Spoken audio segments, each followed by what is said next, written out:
All right, class. So let's continue. Okay. So in our last video, we saw how the specific center in the medulla oblongata receives information about low blood pressure, coordinates with the cardiac axillary center, and the cardiac axillary center, being controlled by the sympathetic nervous system, causes the SA node and the AV node to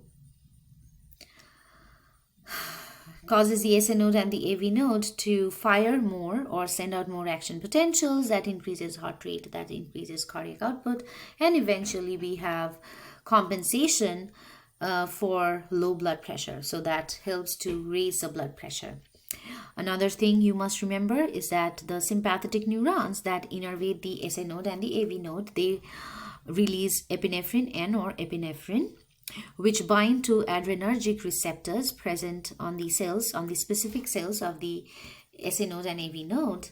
And these receptors, remember the adrenergic receptors, they're G protein coupled receptors. So they work via G protein coupled receptors to ultimately increase the heart rate. Okay, what else, Rupa? Well, know that these same, I'll use a different color, from the same center, there will be other neurons coming to the myocardial cells, of the heart. And these neurons will also release epinephrine and norepinephrine, which will bind to specific adrenergic receptors on the myocardial cells and work via G protein coupled receptors. And they will also cause greater contraction of the myocardial cells. So these will cause greater contraction or increased contraction of myocardial cells, which will obviously increase stroke volume, which will eventually increase cardiac output, and that will lead to increased blood pressure. Okay? All right. Now, remember that the center in the medulla oblongata positively stimulated the vasomotor center. Do you see that? Okay, now let's see. So from the vasomotor center, we will have specific neurons coming, and these neurons will stimulate the tunica media of blood vessel. Remember tunica media that has smooth muscle? So it will stimulate the tunica media of the blood vessels, and the vasomotor center, as you remember, is also influenced by the sympathetic nervous system, right? So these neurons will dump, again, epinephrine or norepinephrine on specific adrenergic receptors, and that will cause contraction of the smooth muscles, leading to vasoconstriction. So these blood vessels will constrict. As the blood vessels constrict, so the blood vessels will constrict. As the blood vessels constrict, we will have decreased diameter of the blood vessel. Do you agree? If the diameter is less, obviously that will lead to decreased radius. If the radius is more, what happens to resistance? You will have more resistance. And if the resistance is more, what will happen to blood pressure? You will have more blood pressure. Okay, so we looked at three compensatory mechanisms. We looked at this one, number one. We looked at this one, this was our number 2. And we also looked at blood vessels. This was our number 3. Are we good? All right, class. One thing I would like to add. So we see that increase in heart rate, increase in cardiac output, they are all being controlled by the sympathetic nervous system, right? This was sympathetic as well.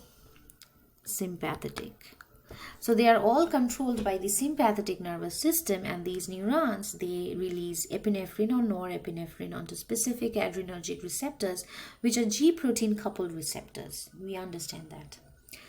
Last thing that I would like to highlight, let's look at the vasomotor center. From the vasomotor, actually from this center, not the vasomotor center, from this center we have another set of neurons that will come to the adrenal medulla right here, and that will cause the release of epinephrine and norepinephrine.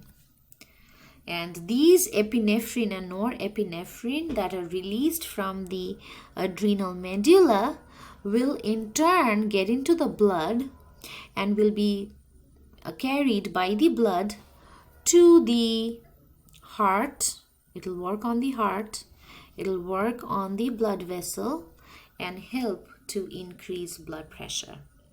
Okay, so we saw 3 compensatory mechanisms, and this is the 4th one. This is the 4th one.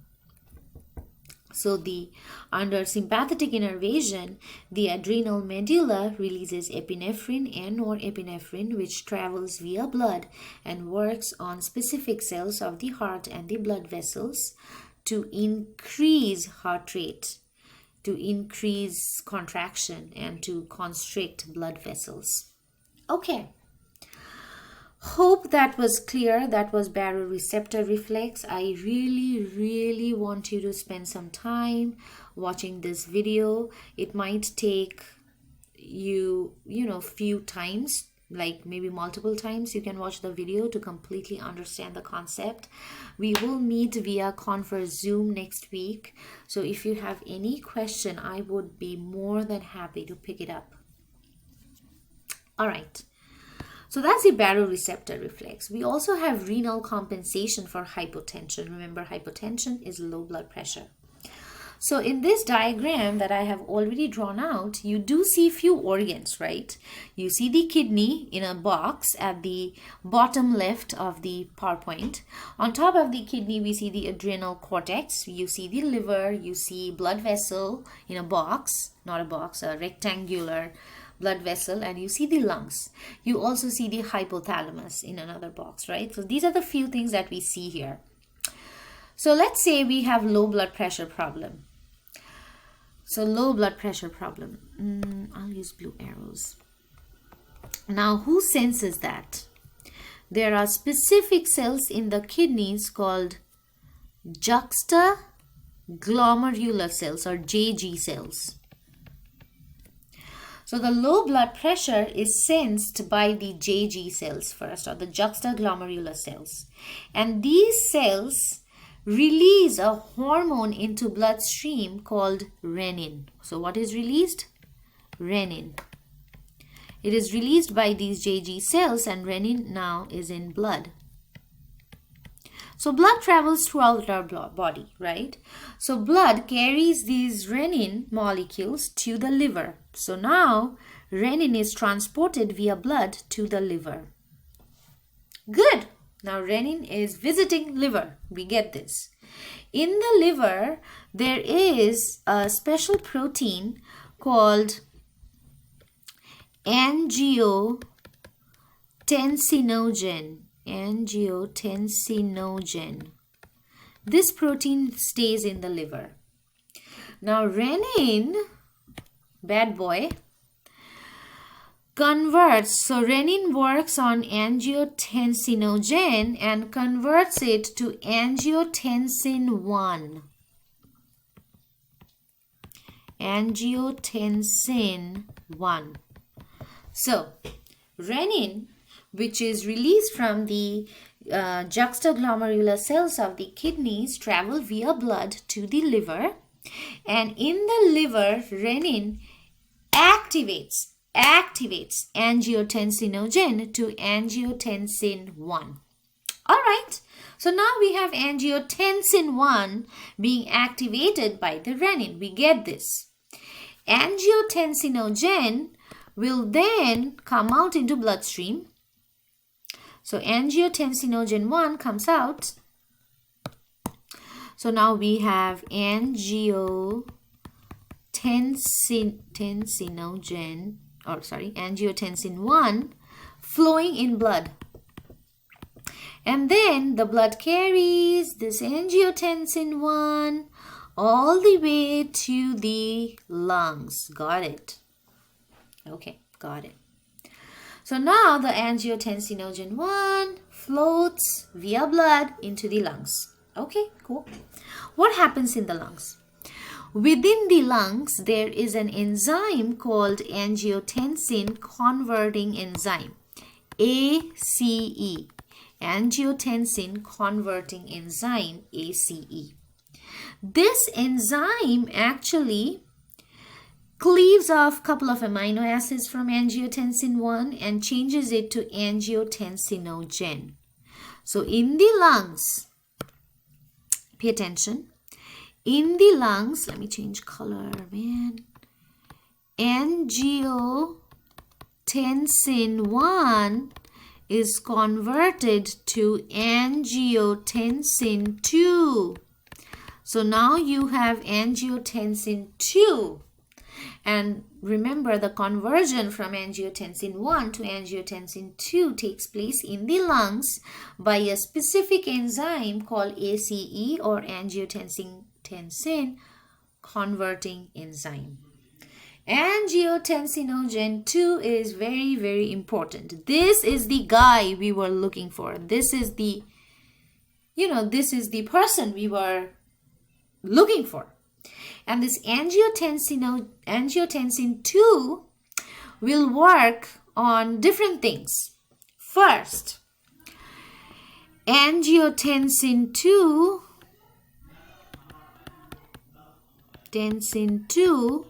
comes out of the lungs via blood. So now we have angiotensin 2 in blood, which will work on the hypothalamus. Let me use a different color.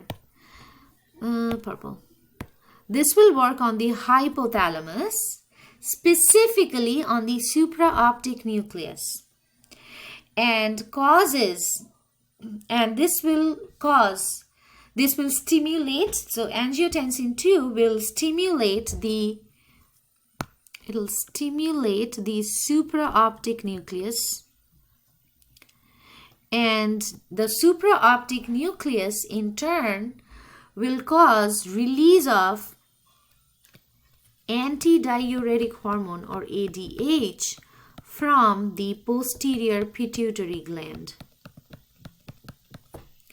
The antidiuretic hormone will then work specifically in the distal convoluted tube, will work on the collecting duct. So the ADH will come to the kidney, and the ADH will work on the collecting duct of the kidney. And the ADH will specifically help to retain water. So this, as ADH works on collecting duct, that helps to retain more water. If you retain water in your system, what happens to blood volume? What happens to blood volume? Good. Blood volume increases, right? So at this point, you will have increase in blood volume.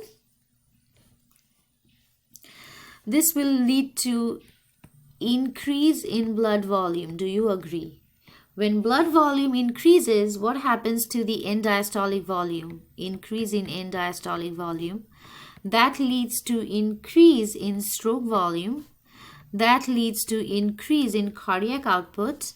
And that ultimately leads to increase in blood pressure. Okay? So we do see how the renin-angiotensin pathway works on the supraoptic nucleus of the hypothalamus to release ADH from posterior pituitary, and the ADH then works on the collecting duct of the kidneys to retain water, which eventually helps to increase blood pressure. I'll start a new video.